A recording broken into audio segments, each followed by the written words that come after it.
আচ্ছা দেখো, আজকে ক্লাসটা হচ্ছে লার্নিং অ্যান্ড অ্যাকুইজিশন পার্ট 2। আমার পার্ট 1-এ যে ক্লাসটা হয়েছিল তার একটা কন্টিনিউয়েশন পার্ট। এই ক্লাসে দেখো আমি কি কি নিয়ে এসেছি, যেগুলো ব্যাপার নিয়ে এসেছি তার মধ্যে হচ্ছে প্রথমে হবে লার্নিং এর স্টেজগুলো। এখান থেকে কোশ্চেন চলে আসতে পারে, ঠিক আছে? লার্নিং এর স্টেজগুলো।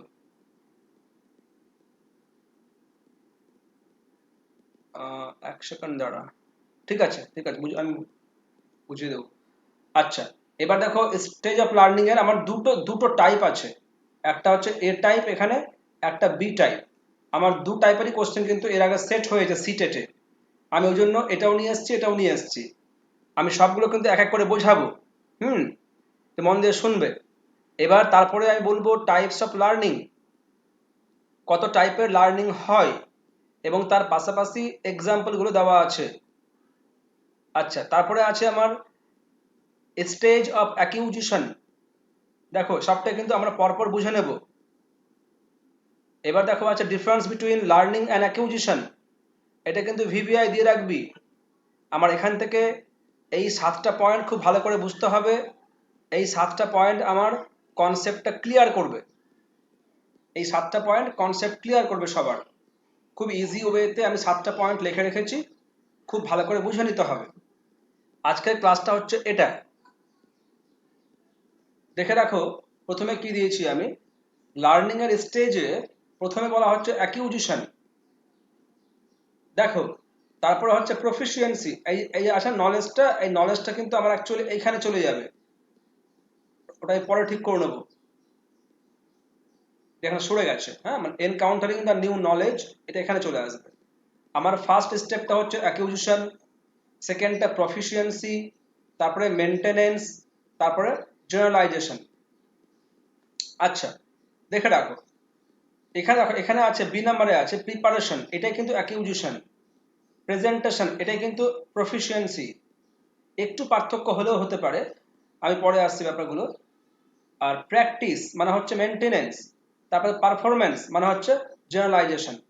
একটু একটু সমস্যা হলেও হতে পারে, একটু একটু পার্থক্য হতে পারে, আমি পরে আসছি একটু। দেখো, যে কোনো ম্যাটার, যে কোনো নলেজ, যে কোনো স্কিল যদি আমি লার্ন করতে চাই, শিখতে চাই, তাহলে আমরা কি করি? প্রথমে আমরা নন ফর্মাল ওয়েতে ব্যাপারটাকে শিখি। নন ফর্মাল ওয়েতে আমি যা শিখবো সেটাই হচ্ছে অ্যাকিউজিশন। ঠিক আছে? প্রথা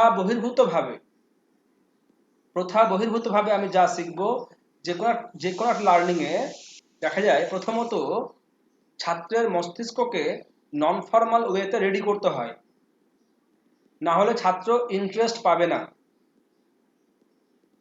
মানে কিরকম, হয়তো ওর আহ, হয়তো ওর ফ্যামিলিয়ার কোনো টপিক চুজ করা, ঠিক আছে, বা তার মাইন্ড রেডি করার জন্য কিছু ফ্যামিলিয়ার কোশ্চিন তৈরি করা।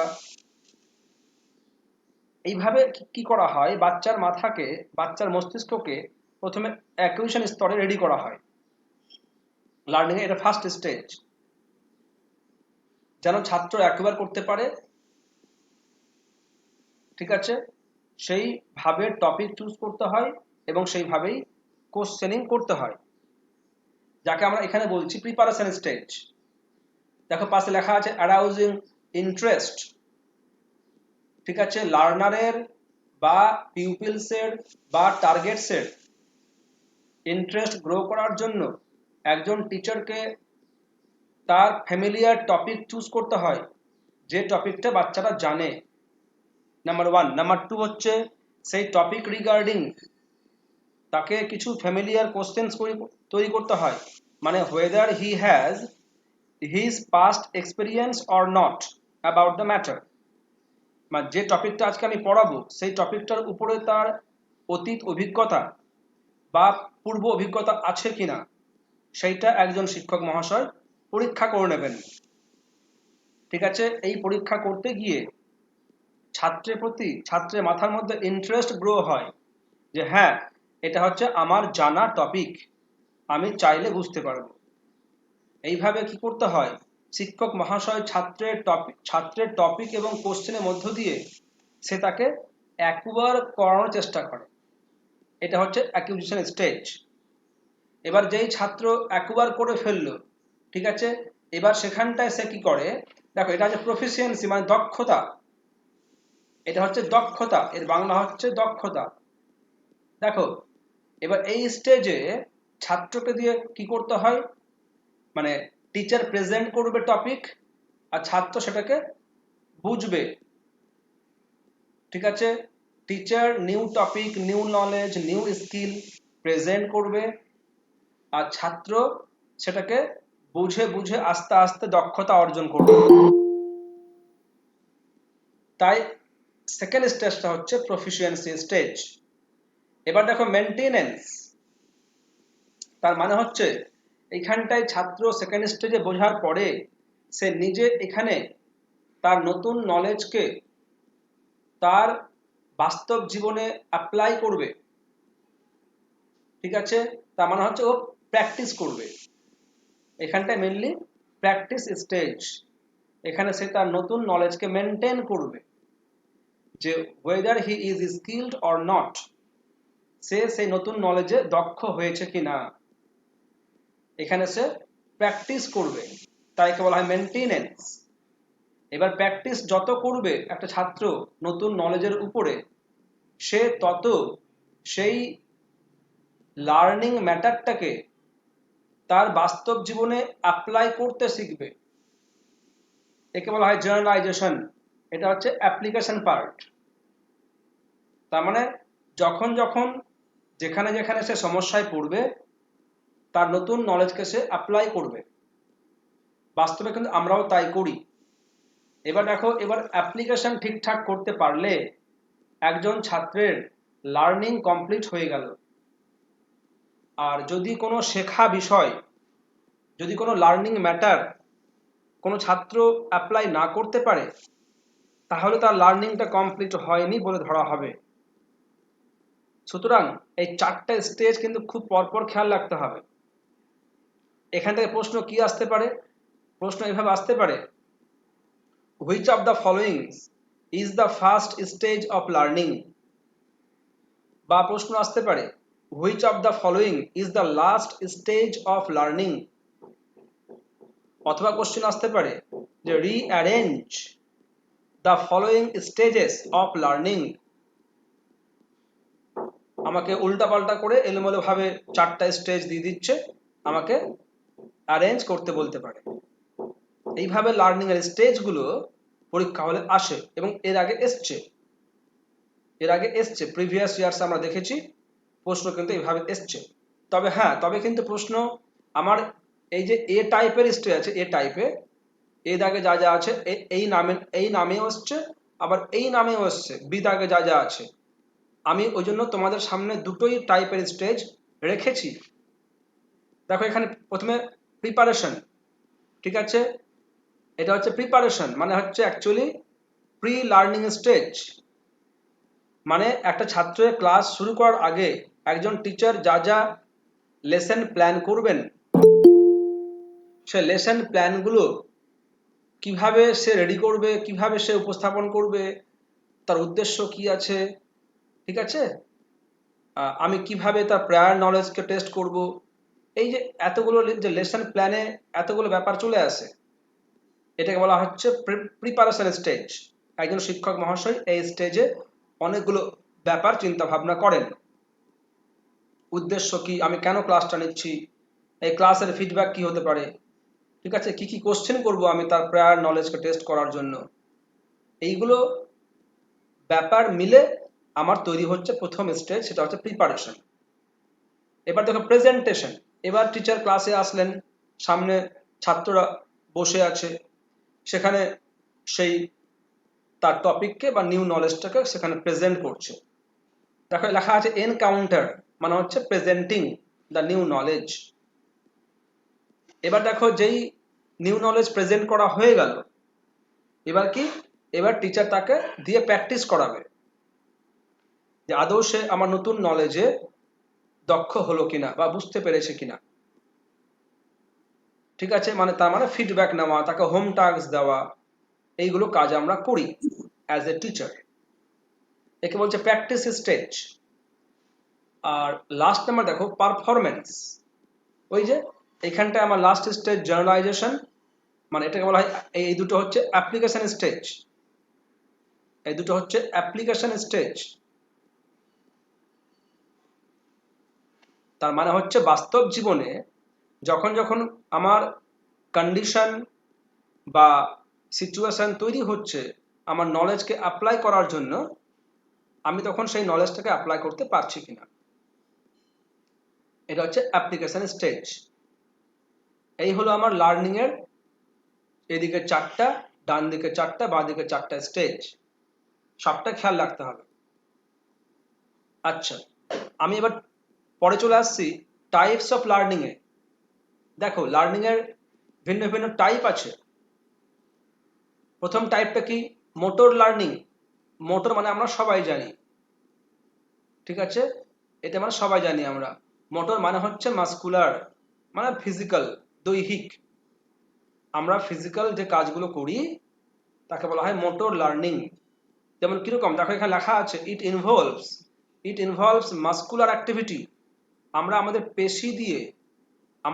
পেশি দিয়ে যা যা কাজগুলো করি সেইগুলো হচ্ছে মোটর লার্নিং এর উদাহরণ। যেমন কিরকম, ওয়াকিং, আমরা হাঁটি, হাঁটা, নাচ করা, সুইমিং করা, দৌড়ানো, খেলা করা, এটসেট্রা, এগুলো হচ্ছে আমাদের example of motor learning. 2 number দেখো ভার্বাল লার্নিং, ঠিক আছে। আচ্ছা, এবার দেখো ভার্বাল লার্নিং এ এটা কি, অ্যাকচুয়ালি আমরা যে কথা বলি, কথা বলার মধ্য দিয়ে যে আমরা নলেজ গেইন করি, একে বলা হয় ভার্বাল লার্নিং। তাই লেখা আছে ইট ইনভলভস কমিউনিকেশন, ঠিক আছে। আর এটা আমি ক্লাসে ভালো করে বুঝিয়েছিলাম, হোয়াট ইজ কমিউনিকেশন, কিভাবে ঘটে, আমার প্রথম ক্লাসে আমি এগুলো বলে দিয়েছিলাম। আর এখানকার ইম্পর্টেন্ট যে টার্ম দুটো হচ্ছে সেটা হচ্ছে এনকোডিং আর ডিকোডিং। নিশ্চয়ই সবাই মনে আছে, এনকোডিং এবং ডিকোডিং খুব ভালো করে বলেছিলাম, এই দুটোকে মাথায় রাখতে হবে। আমাদের ইংলিশ পেডাগজিতে এই দুখানা টার্ম কিন্তু খুব ইম্পর্টেন্ট, প্রশ্নও চলে আসতে পারে। Encoding refers to, in English language learning, comma দিয়ে এনকোডিং রেফার্স টু, চারটা অপশন দিচ্ছে। বা হতে পারে ইন সেকেন্ড ল্যাঙ্গুয়েজ টিচিং বা learning, in second language learning, comma দিয়ে ডিকোডিং রেফার্স টু। তো কমিউনিকেশন চ্যাপ্টারে, কমিউনিকেশন ব্যাপারে এই দুখানা টার্ম কিন্তু খুবই ইম্পর্টেন্ট, ঠিক আছে। আচ্ছা, তাহলে সংযোগ স্থাপনে আমরা যা যা শিখি ওটাকে বলা হয় ভার্বাল লার্নিং। যেমন কি আমরা কথা বলি, এটাও ভার্বাল, আমরা লেখি, এটাও ভার্বাল। তো বিশেষ করে আমরা কথা বলা আর লেখা এই দুটোই হচ্ছে ভার্বাল লার্নিং এর উদাহরণ। হ্যাঁ, তবে কিন্তু দেখবে, তবে এইখানটাই একটা টাইপ অনেক অনেক মনোবিজ্ঞানী যোগ করছে, সেটা হচ্ছে নন ভার্বাল লার্নিংটাও যোগ করে দিচ্ছে। আমি সমস্ত বই পাচ্ছি না, কিন্তু কিছু কিছু বই পাচ্ছি নন ভার্বাল লার্নিংটা, এটাও কিন্তু কোনো কোনো রাইটার যোগ করে দিচ্ছে। নন ভার্বাল লার্নিং কোনগুলো? কথা বলা এবং লেখার বাইরে আমরা যেভাবে কথা বলি, কি বললাম, কথা বলা এবং লেখার বাইরে, কথা বলা এবং লেখা ছাড়া আমরা আরো অন্যান্য যে যে উপায়ে কথা বলি সেটা হচ্ছে নন ভার্বাল লার্নিং, ঠিক আছে। যেমন কিরকম, হয়তো বলতে, আমি যদি এক্সাম্পল নিই এখানে, তাহলে বলতে পারি হয়তো দেখা যাচ্ছে dress, dress, using gesture poster, ঠিক আছে, ইউজিং ফেসিয়াল ল্যাঙ্গুয়েজ, ঠিক আছে, ফেসিয়াল ল্যাঙ্গুয়েজ ব্যবহার করা, দেহের অঙ্গভঙ্গি ব্যবহার করা, এগুলো সবটা হচ্ছে আমাদের example of non verbal learning. বা ড্রেস ব্যবহার করা, তো আমি এর উপরে একটা বড় ক্লাস নেব, ঠিক আছে, এটা খুব ইম্পর্টেন্ট। নন ভার্বাল লার্নিং মানে হচ্ছে স্পিকিং আর রাইটিং এর পরে আমরা অন্যান্য যে পোর্শনগুলো আছে সেটা হচ্ছে non verbal way of communication. Sir, তাহলে বডি ল্যাঙ্গুয়েজ নন ভার্বালের মধ্যেই পড়বে? হ্যাঁ, তুমি এখন যেভাবে বসে আছো দেখবে আমার ক্লাসে হয়তো আছে, ক্লাসে আছে 70 জন, তো 70 জন কিন্তু একইভাবে বসে নেই, প্রত্যেকের বসার স্টাইল কিন্তু আলাদা আলাদা। আচ্ছা, প্রত্যেকের ড্রেস কিন্তু একই রকম নেই। তাহলে এবার দেখা যাচ্ছে তোমার তোমার তোমার সিটিং পোস্চার, তোমার বসার কায়দা, তোমার স্ট্যান্ডিং পোস্চার, তোমার choice of colour in dress, ঠিক আছে, তোমার পোশাকের রং পছন্দ করা, তুমি কোন টাইপের পোশাক পরছো, সবই তোমার প্রতি তোমার বৈশিষ্ট্য বলে দেয়। তুমি কিভাবে কথা বলছো, দেখবে দেখবে অনেকে জোরে কথা বলে, অনেকে আস্তে কথা বলে, অনেকে কথা বলার সময় ফেসিয়াল ল্যাঙ্গুয়েজটা খুব সুন্দরভাবে এক্সপ্রেস করতে পারে, অনেকে অনেকে ফেসিয়াল ল্যাঙ্গুয়েজ খুব সুন্দরভাবে এক্সপ্রেস করতে পারে না, ঠিক আছে তো। তারপরে অনেকেই কথা বলার সময় খুব সুন্দর পিচ, হ্যাঁ, আমি কোন শব্দে জোর দিব, কোন শব্দে জোর দেব না, এগুলো খুব সুন্দর মেনটেন করে, তবেই না একটা কথা শুনতে বেশি ভালো লাগে।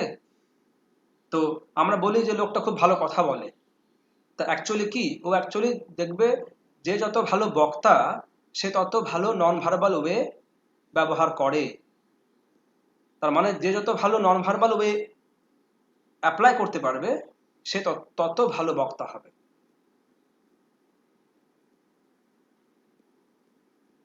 আচ্ছা, আমি এবার চলে আসছি 3 নাম্বারটাতে, সেটা হচ্ছে কনসেপচুয়াল লার্নিং, ঠিক আছে। এটা হচ্ছে কনসেপচুয়াল লার্নিং, কিরকম, যেমন চিন্তা করা, মূল্যায়ন করা, এই যে আমি আমার নলেজকে অ্যাপ্লাই করছি, অ্যাপ্লাইং, আচ্ছা, সৃষ্টি করা, ক্রিয়েটিং, এগুলো সবটা হচ্ছে আমাদের মাইন্ডের হায়ার অর্ডার অফ লার্নিং। সবাই চিন্তা করতে পারে না, সবাই মূল্যায়ন করতে পারে না। যাদের মস্তিষ্কে হায়ার অর্ডার অফ লার্নিং আছে, তার মানে যাদের মস্তিষ্কে ইন্টেলিজেন্স প্রখর আছে, যে মানুষগুলো ইন্টেলিজেন্ট, যে মানুষগুলো ইন্টেলেকচুয়াল, তারাই কিন্তু একমাত্র চিন্তা করতে পারে, তারাই একমাত্র মূল্যায়ন করতে পারে, তারাই অ্যাপ্লাই করতে পারে। তো এই যে higher order of learning of mental process মানে মাইন্ড, ঠিক আছে তো, এই অ্যাক্টিভিটিগুলো হচ্ছে অ্যাকচুয়ালি কনসেপচুয়াল লার্নিং। কেন, যদি কনসেপ্ট পরিষ্কার না থাকে, আমরা মনোবিদ্যায় পড়েছি ধারণা চ্যাপ্টারটা, যেখানে ইংলিশে কনসেপ্ট বলে, যার যত ভালো কনসেপ্ট থাকবে সে তত পরিষ্কার ভাবতে পারবে, সে তত ভালো মূল্যায়ন করতে পারবে, সে তত ভালো কথা বলতে পারবে। তো অ্যাকচুয়ালি আমাদের বাস্তবে আমরা যত বড় হচ্ছে কিনা, যদি কেউ নতুন নলেজ গেন করে এবং সেই নলেজটার প্রতি তার কনসেপ্ট পরিষ্কার করতে পারে, তাহলে সে কিন্তু সাকসেসফুল হবেই, এটা কম্পালসারি। প্রথম কাজ হচ্ছে কনসেপ্ট ক্লিয়ার করা। যে যত ভালো কনসেপ্ট ক্লিয়ার করতে পারবে সে তত ভালো ওই ফিল্ডে, সংশ্লিষ্ট ক্ষেত্রে, সংশ্লিষ্ট ফিল্ডে সে তাড়াতাড়ি সাফল্য পাবে। আর যত অস্পষ্ট কনসেপ্ট থাকবে, শুধু ওর আইডিয়া আছে কনসেপ্ট নেই, তাহলে সে সাকসেসফুল পেতে ওকে বেগ পেতে হবে। তাহলে আমার এই 3টা বা 4টা, তুমি যাই বলো না কেন, এই 4টা বা 3টা টাইপ তোমাকে খেয়াল রাখতে হবে, যে কোনো একটা টাইপের প্রশ্ন চলে আসতে পারে। যেমন টাইপস উল্লেখ করে দেবে কি স্যার, যে কতটা টাইপস আছে? হ্যাঁ, আসতে পারে। তবে তবে তবে কোশ্চেন আসতে পারে এইভাবে, যে হয়তো বলা হলো যে সুইমিং অ্যান্ড ড্যান্সিং নিচের কোন টাইপের লার্নিং, ঠিক আছে। বা হয়তো বলা হলো যে আমাকে 4টা অপশন দিল আর বলল নিচের কোনটি কনসেপচুয়াল লার্নিং এর উদাহরণ। হয়তো বলা হলো তোমাকে speaking, walking, running and evaluating, এই 4টা অপশন দিচ্ছে এবিসিডি করে, আর বললো এদের মধ্যে কোনটা এক্সাম্পল অফ কনসেপচুয়াল লার্নিং। তখন আমাকে ওই মাথায় আনতে হবে কোনটা অ্যাকচুয়ালি কনসেপচুয়াল লার্নিং, এটা ভাবতে পারতে হবে, বুঝতে পারতে হবে। আচ্ছা, এবার তুমি চলো নেক্সট টপিকে, সেটা হচ্ছে অ্যাকিউজিশন। রাবিয়ার এত দেরি ক্লাসে ঢুকতে? দেখো, এবার দেখো, আমরা আমাদের বাড়িতে শিশুরা কিভাবে নলেজ অ্যাকুয়ার করে, এর বাংলা মানে হচ্ছে অর্জন করা। লার্নিং হচ্ছে অ্যাকচুয়ালি শিখন, আর এটা হচ্ছে অর্জন। ঠিক আছে তো? লার্নিংটা আমি আগের দিন বলেছিলাম, লার্নিংটা রুলস রেগুলেশনস একটা ফর্মাল ওয়েতে হয়, আর এটা হচ্ছে পুরোপুরি একটা নন ফর্মাল ওয়ে। এখানে কোনো প্রথা লাগে না। এখানে যখন যেমন যে বাচ্চা শুনছে, বাচ্চা শিখছে। যেমন অ্যাকচুয়ালি মানে এই টার্মটা basically related to the child's learning বা চিলড্রেন্স লার্নিং, এবং বড়দের ক্ষেত্রেও কিন্তু এটা অ্যাপ্লিকেবল। ন্যাচারালি এটা চিলড্রেন্স লার্নিং এর ক্ষেত্রে বেশি প্রযোজ্য। দেখবে 1 থেকে 6 বছর অবধি বা 1 থেকে 4 বছর অবধি যতক্ষণ পর্যন্ত বাচ্চা স্কুলে যাচ্ছে না, তো তাহলে তাহলে সে কি বাড়িতে কিছুই শিখছে না? অবশ্যই শিখছে, অনেক কিছুই সে শিখছে। দেখবে স্কুলে যাওয়ার আগে পর্যন্ত ও যা যা শেখে এবং যেভাবে শেখে, ওটাই হচ্ছে অ্যাকিউজিশন। হুম। তো তাহলে দেখো, এই যে অর্জন বা অ্যাকিউজিশন, এর প্রথম স্টেজ কোনটা? ডেমনস্ট্রেশন। তার মানে হচ্ছে এইটা কি করে, এইটা হচ্ছে কথা বলা।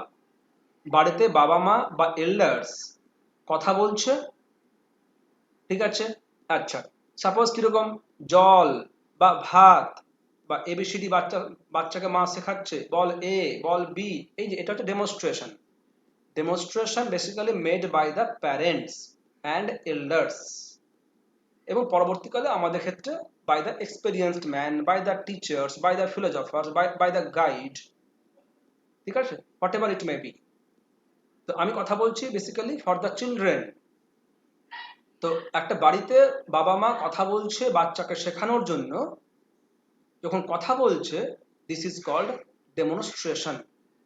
আচ্ছা, এবার কি করছে বাবা মা বা বাড়ির বড়রা? ও ইনস্ট্রাকশন দিচ্ছে, নির্দেশ দিচ্ছে, এইভাবে বলতে হবে। কিভাবে বলতে হবে? এ কে এ ভাবে, এ কে কিভাবে এ বলতে হবে, বি কে কিভাবে বি বলতে হবে, বা মোবাইলটাকে কিভাবে মোবাইল বলতে হবে। বাচ্চা দেখবে, বাচ্চা তো বাবলিং, কুইং, তারপরে এইগুলো স্টেজ মেনটেন করে করে ও আস্তে আস্তে শব্দগুলো ব্যবহার করা শুরু করে, বাক্য বলা শুরু করে। তবে তখনও তার কিন্তু একটা আধো আধো ব্যাপার থেকেই যায়। ওই স্টেজে বাবা মা যে কাজগুলো করে আর শিশু যেভাবে অর্জন করে, ওইটা হচ্ছে অ্যাকচুয়ালি অ্যাকিউজিশন। তো বাবা মা প্রথমে ডেমনস্ট্রেশন করে, ঠিক আছে? তারপরে কি করছে, বাবা ইনস্ট্রাকশন দিচ্ছে যে এইভাবে বল, তুই তুই তুই এটা ভুল বলছিস না, এইভাবে বলবি না, এইভাবে বল। দেখা যাচ্ছে মোবাইল বলছে, বাবা বাবা শেখাচ্ছে মোবাইল বল, দেখায় বাচ্চারা বলছে টোবাইল। বাবা আবার বলছে না, মোবাইল বল, মোবাইল। বাচ্চার তো বাইল, মো পারছে না, ওটাকে ট বলছে। এই যে ইনস্ট্রাকশন দেওয়া, এটা সেকেন্ড স্টেজ। এবার দেখো, গিভিং রিইনফোর্সমেন্ট। যেই বাচ্চা ইনস্ট্রাকশন পাওয়ার পরে, যেই বাচ্চা বা যেই শিশু শুদ্ধ বলা শুরু করলো, বাবা মা তাকে রিইনফোর্স করবে, ঠিক আছে? বাবা ওকে রেসপন্স করবে, বাবা ওকে রিওয়ার্ড দেবে, ঠিক আছে? ভালো ভালো প্রেজ করবে, প্রশংসা করবে, বাহ দারুণ, এই তো সাব্বাস, দারুণ, খুব ভালো বলেছিস, ঠিক আছে? তো গিভিং রিইনফোর্সমেন্ট, এটা হচ্ছে 3 নম্বর স্টেজ। এবার দেখো, তারপরেও কি দেখা যায় যে বাচ্চা ঠিকঠাক বলে না, এবার একদম কমপ্লিট কমপ্লিট শুদ্ধ, কমপ্লিট কারেক্ট শব্দকে উচ্চারণের জন্য বাবা মা আবার ওটাকে মডিফাই করে। এটা হচ্ছে মডিফিকেশন স্টেজ। এখানটায় কি করতে হয়, এখানটায় বাবা মা শিশুর কারেকশনে জোর দেয়, complete correction of the pronunciation. আমি ক্লাসে বারবার বলেছিলাম যে অ্যাকচুয়ালি অ্যাকিউজিশন কথাটা, অ্যাকিউজিশন বা অর্জনটা দুটো ভাবে হয়। একটা হচ্ছে অবজারভেশন, আর কি বলেছিলাম, কার মনে আছে? মনে আছে কারো? Sir imitation. Very good. এটা হচ্ছে, একটা হচ্ছে ইমিটেশন, ঠিক আছে তো? একটা পর্যবেক্ষণ, আর একটা হচ্ছে অনুকরণ। একটা বাচ্চা বাড়িতে অবজার্ভ করে কে কে কোন বস্তুকে কি নামে ডাকছে, ঠিক আছে, কে কে কিভাবে কথা বলছে, কোন বস্তুর প্রতি কে কোন শব্দ ছুড়ে দিচ্ছে, বাচ্চা সে অবজার্ভ করে, আর ঠিক ওইভাবেই বাচ্চা বলতে উদ্গ্রীব হয়। এটা হচ্ছে ইমিটেশন, একে বলে অনুকরণ। মানে বাবা মা যে কোনো স্যার আপনার সাউন্ডটা খুব কম আসছে, শুনতে পাচ্ছি না ভালো করে। তাই রে, বাকিদের ক্ষেত্রে বোঝা যাচ্ছে স্যার? না স্যার ঠিক আছে। ঠিক আছে স্যার, ঠিক আছে।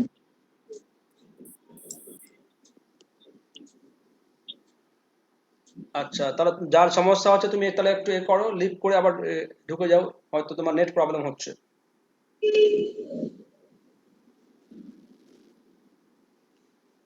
আচ্ছা দেখ, আমি তো খুব জোরে কথা বলছি রে।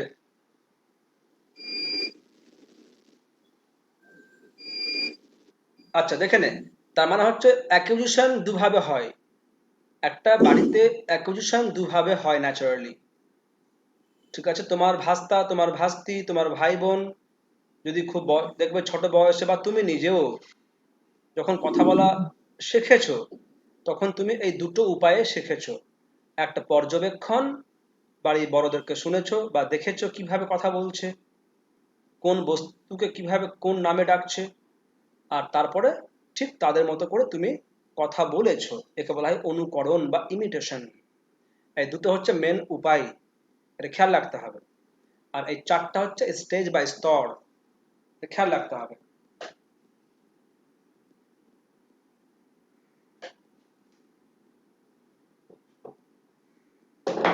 আচ্ছা, এবার দেখে নাও পার্থক্য কি আছে। তাহলে আমরা যে ক্লাসগুলো করলাম, প্রথম আমার পার্ট 1 আর পার্ট 2 ক্লাসে যা যা আলোচনা হলো অ্যাবাউট লার্নিং অ্যান্ড অ্যাকুইজিশন, ঠিক আছে, তাকে বেস করে আমি 7টা পয়েন্ট নিয়ে এসেছি as difference between learning and acquisition. দেখবে আমি যদি 7 নাম্বারটা আগে বলি তাহলে তোমার সুবিধা হবে। দেখে রাখো যে সেকেন্ড ল্যাঙ্গুয়েজ লার্নিংটা হচ্ছে লার্নিং, তার মানে আমরা যে ইংলিশ শিখছি বাচ্চাকাল থেকে, ওটা হচ্ছে লার্নিং। আর আমরা যে মাদার টাং শিখছি, মাদার ল্যাঙ্গুয়েজ শিখছি, এটা হচ্ছে অ্যাকুইজিশন। ঠিক আছে, এখানে বানানটা ভুল হয়ে গেছে, কিউ হবে, Q U I S I হবে। মাদার টাং গুলো, মাদার টাং শেখা, ঠিক আছে, তো এটা হচ্ছে অ্যাকুইজিশন। তবে একটা কথা বলে দিই যে সেকেন্ড ল্যাঙ্গুয়েজের ক্ষেত্রে এটা লার্নিং, ঠিক আছে, আর মাদার টাং কিন্তু আমার হতে পারে এটা হতে পারে বাইলিঙ্গুয়াল হতে পারে, মাদার টাং বাইলিঙ্গুয়াল হতে পারে, বুঝো, মাদার টাং হতে বাইলিঙ্গুয়াল হতে পারে। মানে কিরকম, যে দেখা যাচ্ছে একটা বাড়িতে দুটো হতে পারে মাদার টাং, ঠিক আছে, কিন্তু একটা দেশে আমার একটাই হবে সেকেন্ড ল্যাঙ্গুয়েজ। কিন্তু একটা বাড়িতে, ঠিক আছে, হয়তো দেখবে আমাদের বিশেষ করে মালদায় আমরা কি বাংলাও বলছি, আবার দেখবে অনেক বাড়িতে কিন্তু খোট্টা ভাষাও বলা হয়, ঠিক আছে। তাহলে বাবা মা খোট্টাতেও কথা বলছে, আবার বাংলাতেও কথা বলছে, বাচ্চা কিন্তু খোট্টাও শিখছে, বাচ্চা বাংলাও শিখছে। তাহলে মাদার টাং হতে পারে বাইলিঙ্গুয়াল, হতেই পারে। তো আমার দুটো ক্ষেত্রে হতে পারে অ্যাকুইজিশন। যাই হোক, আমি 7 নাম্বারটা কেন বললাম, যেহেতু বুঝতে সুবিধা হবে। এবার দেখো, তাহলে ইংলিশ ল্যাঙ্গুয়েজ লার্নিংটা অবশ্যই ফর্মাল। আমরা ওখানে গ্রামার শিখছি, আমরা ওখানে রুলস শিখছি, আমরা ওখানে ফিচার্স শিখছি। তাহলে এই যে রুলস, ফিচার্স, ঠিক আছে, স্টেজ, এইগুলো ব্যবহার করে শেখা, ন্যাচারালি এগুলো আমরা স্কুলে শিখি, ফর্মাল প্রতিষ্ঠানে শিখছি, তাই এটা হচ্ছে ফর্মাল। আর যেহেতু আমাদের অ্যাকুইজিশনটা বাড়িতে হয়, এটা হচ্ছে ইনফর্মাল, ঠিক আছে। আচ্ছা, 2 নাম্বার দেখো, এটা কনসাস প্রসেস, এটা হচ্ছে কনসাস প্রসেস, এটা হচ্ছে সচেতন প্রক্রিয়া। যে কোনো জিনিসকে লার্ন করার জন্য আমাদের মাইন্ডের যে তিনটা সেলফ আছে, আনকনসাস, সাবকনসাস আর কনসাস, এই তিনটা সেলফের মধ্যে কনসাস সেলফটাকে আমাকে জাগিয়ে তুলতে হয়। ঠিক আছে, তাই আমাদের এটা কনসাসলি শিখতে হয়, তাই একে বলা হয় কনসাস প্রসেস।